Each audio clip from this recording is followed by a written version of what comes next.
সম্মানিত দিনী ভাই বোন, আমরা আজকের বৈঠকে আমাদের জনগণ যা উপস্থিত আছি, পৃথিবীর বিভিন্ন প্রান্ত থেকে আমাদের সাথে লাইভে রয়েছে হাজারো হাজার পুরুষ নারী, যার কারণে আমাদের বক্তব্যের বিষয়গুলি গুরুত্ব সহকারে আমরা পেশ করে থাকার চেষ্টা করি এবং আপনাদেরকে বিষয়গুলি বোঝানোর জন্য চেষ্টা করি। সম্মানিত দিনী ভাই বোন, পৃথিবীতে অপরাধের একটি বড় থেকে বড় অপরাধ হলো জুলুম অত্যাচার। জুলুম অত্যাচার আসলেই খুব ভিন্ন জিনিস, যার ফলাফল অতীব কঠিন ও ভয়াবহ। আল্লাহ তাআলা বলেন, মা লিযযালিমিনা মিন হামিমিন ওয়ালা শাফিয়্যিতা, বিচারের মাঠে অপরাধীদের কোনো অন্তরঙ্গ বন্ধু থাকবে না, জালেমদের কোনো সাহায্যকারী থাকবে না, যার সুপারিশ সাহায্য মেনে নেওয়া হবে, গ্রহণ করা হবে। আল্লাহ তাআলা অন্যত্রে বলেন, ওমা লিযযালিমিনা মিন নাসির, বিচারের মাঠে জালেমদের অত্যাচারীদের কোনো সাহায্যকারী থাকবে না। আল্লাহ তাআলা বলেন, ওয়া কাযালিকা আখযু রাব্বিকা ইযা আখাযাল কুরা ওয়া হিয়া যালিমা, আপনার প্রতিপালকের ধরা অনুরূপী, যখন তিনি কোনো জনপদকে ধরেন তখন তার ধরা হয় বড় কঠিন, যাকে আল্লাহ তাআলা ছাড়েন না। আল্লাহ তাআলা জালেমকে ধরলে ছাড়েন না, এইটা আমাদের কাছে অনেক প্রমাণ আগে থেকেই আছে। বর্তমান আমাদের দেশেও আমরা দেখেছি, আমরা বিগত সরকারকে দেখেছি, তার দেশ ছেড়ে দেওয়ার সময় ছিল মাত্র ৪৫ মিনিট। এইটা হচ্ছে জুলুমের ফলাফল।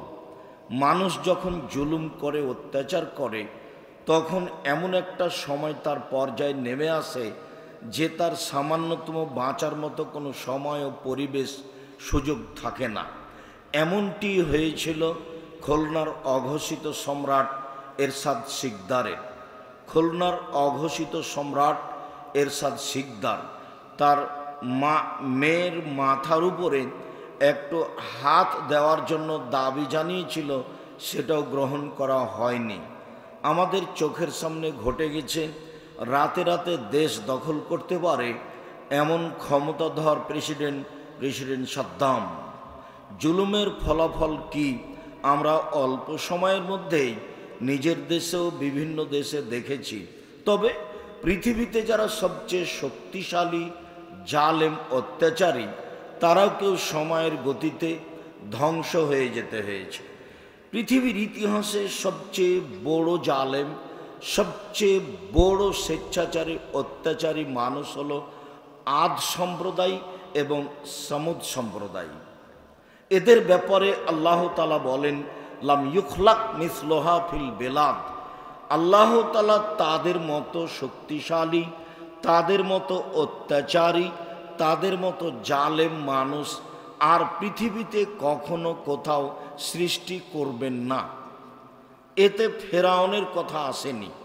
কোরআন মাজিদের বিভিন্ন জায়গাতে যখন জালেমের কথা বলা হয়েছে এবং তাদের ক্ষমতার কথা বলা হয়েছে, তখন আদ সম্প্রদায়কেই বলা হয়েছে, সামুদ সম্প্রদায়কেই বলা হয়েছে যে তাদের ক্ষমতা এবং মাটিতে স্মৃতি রেখে যাওয়ার মতো ব্যতিক্রম স্থাপনা তৈরি করত। এ ব্যাপারে পৃথিবীতে সবচেয়ে শক্তিধর মানুষ ছিল আদ জাতি, সামুদ জাতি। ওদেরকে আল্লাহ ধ্বংস করে দিয়েছেন। আমরা যখন মিশরে পিরামিড দেখছিলাম, তখন মানুষের কিছু বিবরণ শুনছিলাম, বিবরণে জানছিলাম যে পিরামিড তৈরি করা হয়েছে কখন তা মানুষ সঠিক জানে না। তবে পিরামিডের যে পাথরগুলি আছে, এক একটা পাথরের ওজন 23 টন। একটা ক্রেন একটা পাথর উঠাতে পারে 15 থেকে 16 টন। তাহলে এই পাথরের ওজন হলো 23 টন। মেশিনের মাধ্যমে এই পাথরগুলি 100-150 ফুট ওপরে উঠানো হয়েছে। এইটা ভাবা যায় না। তাহলে এটা কি মানুষ করেছেন? মানুষ যদি না করে তো এলিয়ন করেছে কি? এলিয়ন আবার কি? না, মানুষই করেছে। তারাই হলো আদ, তারাই হলো সমদ। তাদের শক্তি, তাদের ক্ষমতা ছিল ব্যতিক্রম, যা আল্লাহ তাআলা উল্লেখ করেছেন। তারা পাথর কেটে 10 তলা 20 তলা ঘর নির্মাণ করতে পারত। কাজেই তারা নিজে হাতে উঠেই এই 23 টনের একটি পাথর উপরে তুলে তারা একটা পিরামিড তৈরি করতে পারবে, এটা ছিল তাদের জন্য স্বাভাবিক ব্যাপার।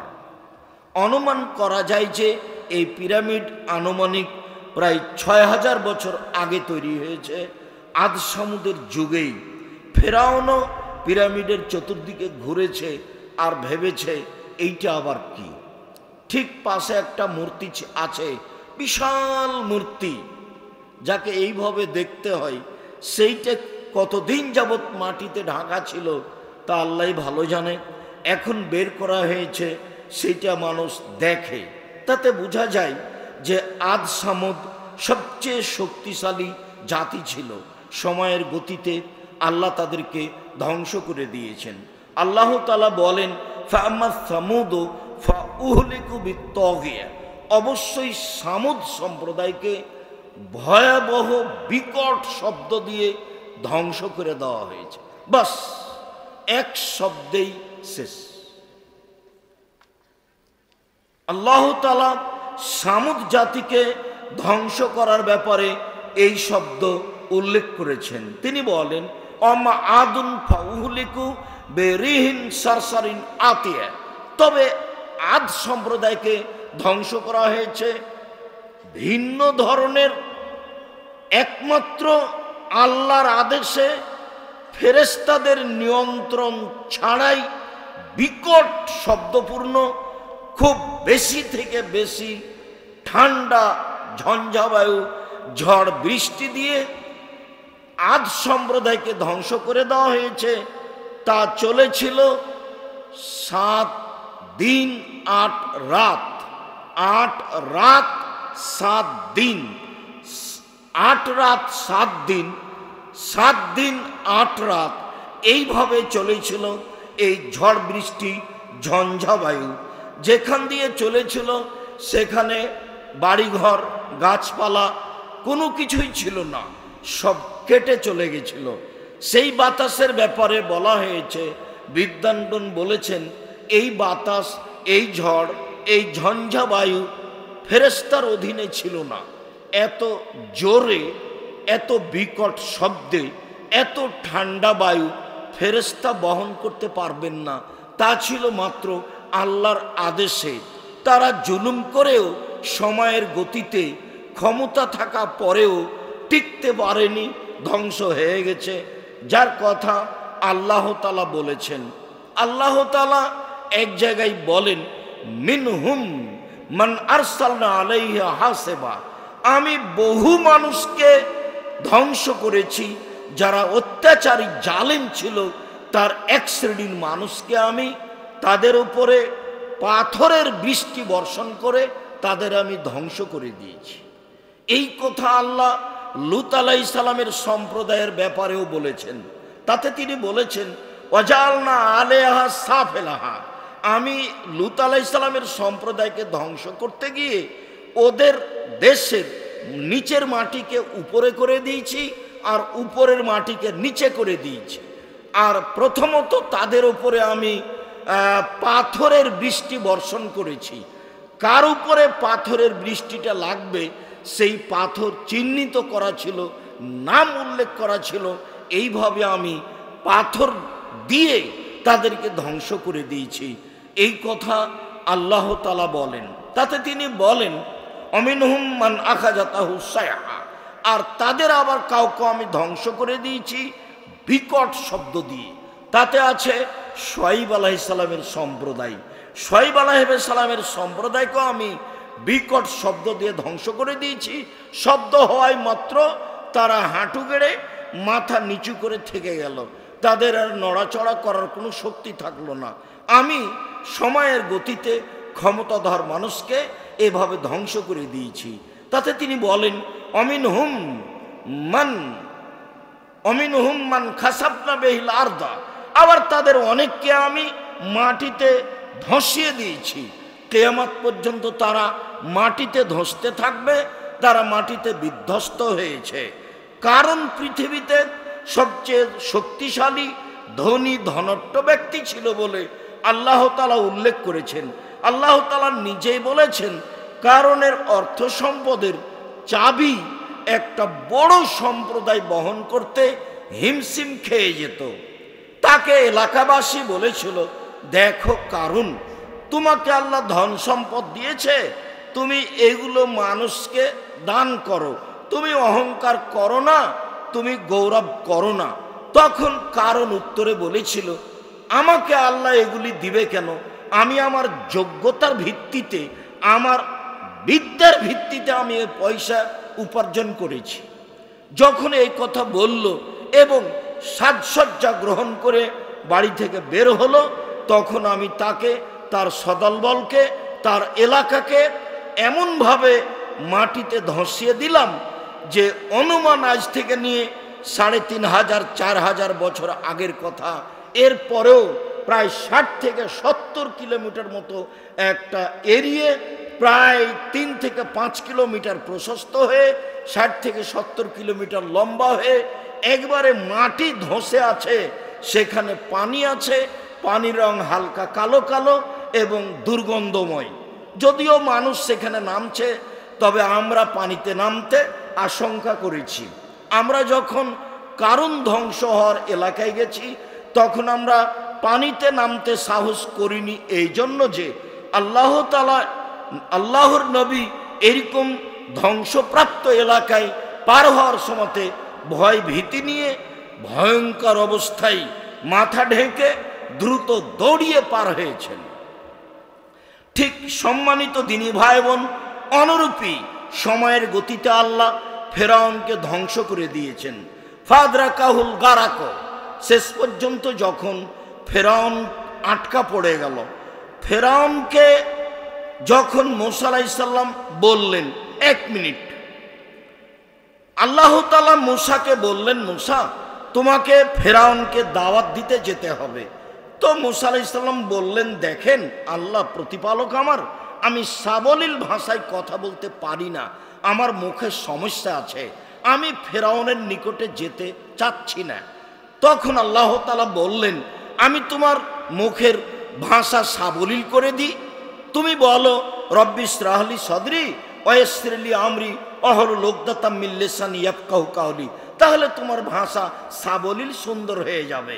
তখন মূসা আলাইহিস সালাম বললেন, দেখেন আমার উপরে ফেরাউনের পক্ষ থেকে একটা মানুষকে হত্যার অভিযোগ রয়েছে, আমি 1 থাপ্পড় দিয়ে একটা লোককে মেরেছিলাম, আমি সেখানে গেলে ও আমাকে হত্যা করবে, এ কথাই ঠিক।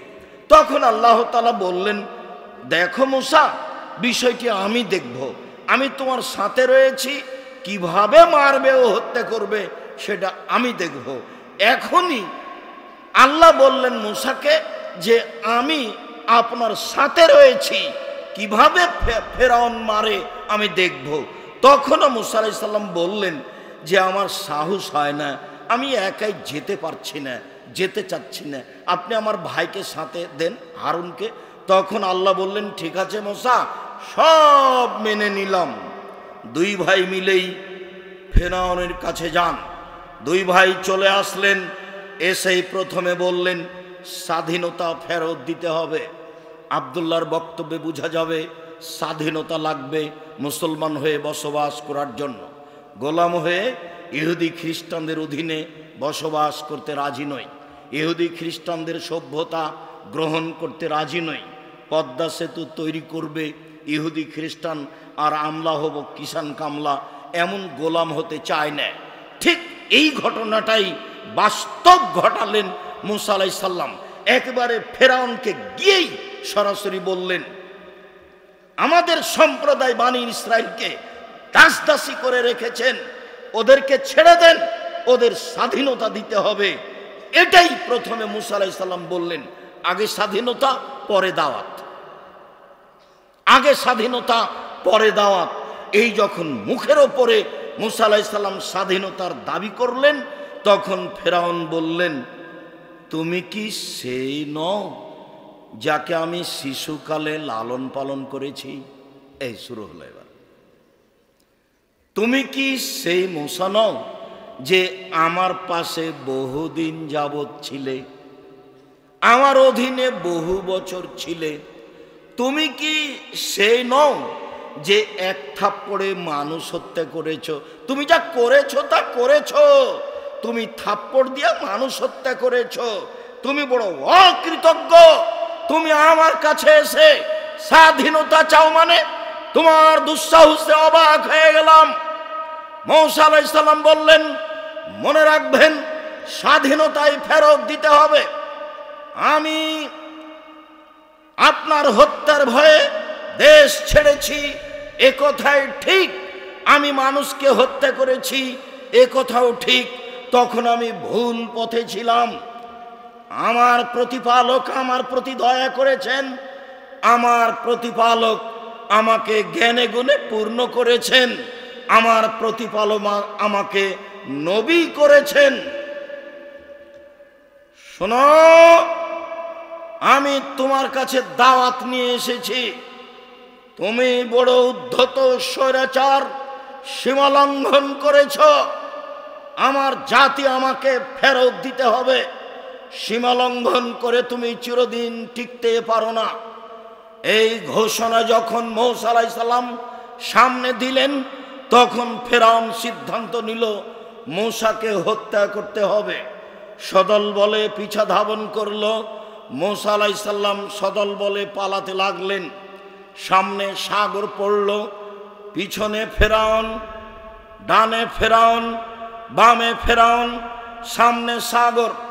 সঙ্গী সাথী বললেন, ইন্নাল্লাহ মুদরাকুন, আমরা আটকা পড়েছি, বাঁচার কোনো পথ নেই। ডানে ফেরাউন আছে, বামে ফেরাউন আছে, পিছনে ফেরাউন আছে, সামনে কুলজুম সাগর আছে, বাঁচার কোনো পথ নেই। তবে মূসা আলাইহিস সালামের ভালো জানা আছে, একটু আগে মূসা আলাইহিস সালামকে আল্লাহ বলেছেন, আমি তোমার সাথে আছি, ফেরাউন কিভাবে মারবে সেটা আমি দেখব। ওই সুবাদেই মূসা আলাইহিস সালাম বললেন, কাল্লা, কখনো নহে, অসম্ভব হতে পারে না, ফেরাউন আমাকে মারতে পারে না।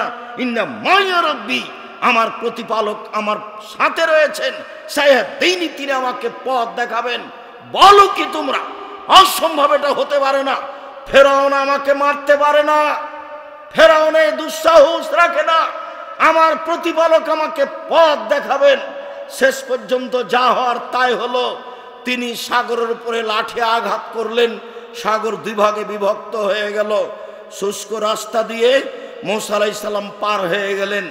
ফেরাউন খুব ক্ষেপে ছিল, রাগ খুব বেশি ছিল। ফেরাউনের বুদ্ধির অভাব ছিল না। সে বুঝতো এইভাবে পানি দুই দিকে দাঁড়িয়ে আছে। যেখানে পানির গভীরতা 1 কিলোমিটার, সেখানে পানির পাহাড়ের উঁচুতা 1 কিলোমিটার। যেখানে পানির গভীরতা 10 কিলোমিটার, সেখানে পানির পাহাড়ের উঁচুতা 10 কিলোমিটার। দুই দিকে এইভাবে বিশাল হয়ে কুলজুম সাগরে পানি দুই দিকে দাঁড়িয়ে আছে, মধ্যে শুষ্ক রাস্তা। মূসা আলাইহিস সালাম সদল বলে এই রাস্তায় নেমে গিয়ে পার হয়ে গেলেন। ঢুকে গেলে পানি দুই দিক থেকে চেপে ধরবে না, এই কথা ফেরাউন বুঝে না, এই কথা নয়। তবে মানুষ রাগ করলে বুদ্ধি কমে যায়। সে এখন বুদ্ধি কমিয়ে এই চিন্তায় আছে, মূসাকে মারতেই হবে যে কোনো মূল্যে। তাই দ্রুত সদল বলে এই শুষ্ক রাস্তায় ফেরাউনও নেমে গেল।